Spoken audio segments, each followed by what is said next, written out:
Have you ever caught yourself finishing someone else's sentence, even though they hadn't said a word? Not literally, but in your mind. Maybe someone didn't return your email, a coworker walked past you without saying good morning, or your supervisor sent a message that simply read, "Can we talk tomorrow?" And before anything else happened, your mind filled in the blanks. Maybe they're upset. Maybe I did something wrong. Maybe I shouldn't have said that. Maybe. It's amazing how quickly we can write an entire story with only one chapter. 3, 2, 1, yeah!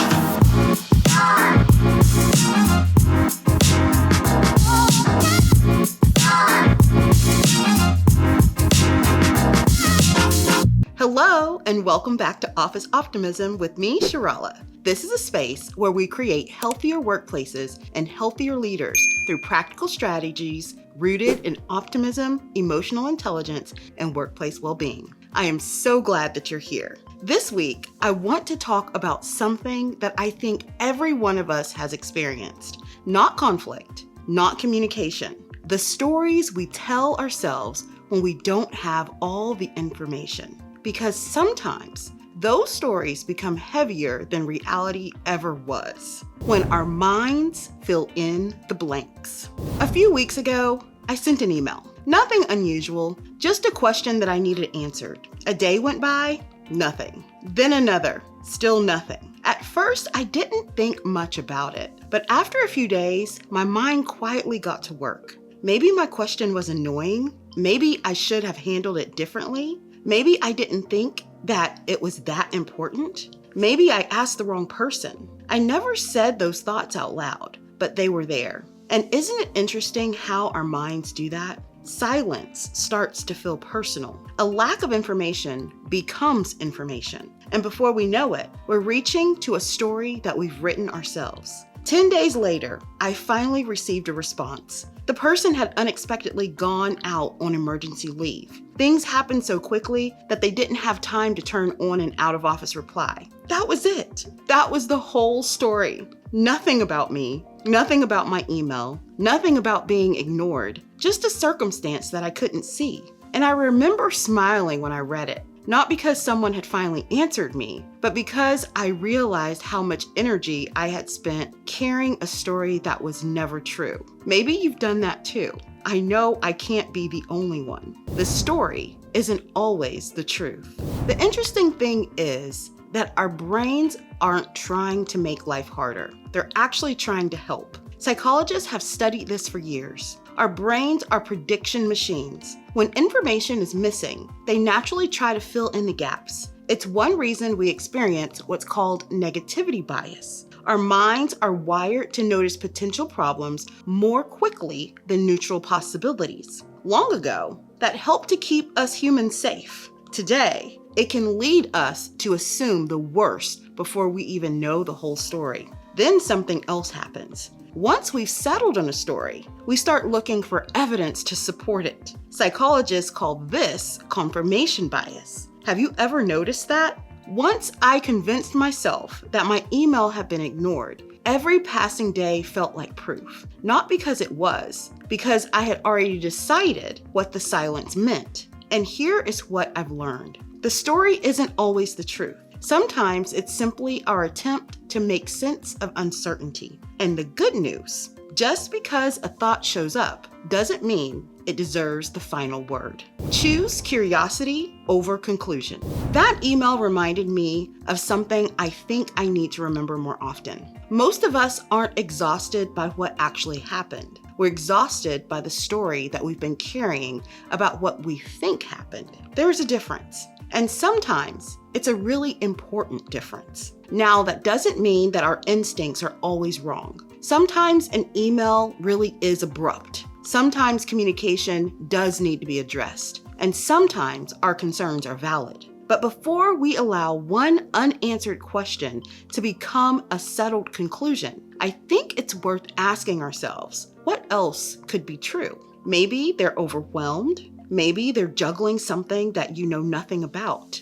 Maybe they stepped away unexpectedly. Or maybe they're waiting on information before responding. Sometimes they simply just haven't even seen your message yet. Curiosity doesn't ignore reality. It simply makes room for possibilities before rushing to conclusions. And I wonder how many relationships at work and at home would be healthier if we became just a little more curious, a little quicker to ask, a little slower to assume, because assumptions have a way of creating conversations that never actually happen. Have you ever caught yourself replaying a conversation in your head only to realize later that the other person wasn't even thinking about it at all? I've definitely been there. It's humbling, but it's also freeing because it reminds me that I don't have to believe every story that my mind starts writing. I can pause, I can get curious, I can ask, and sometimes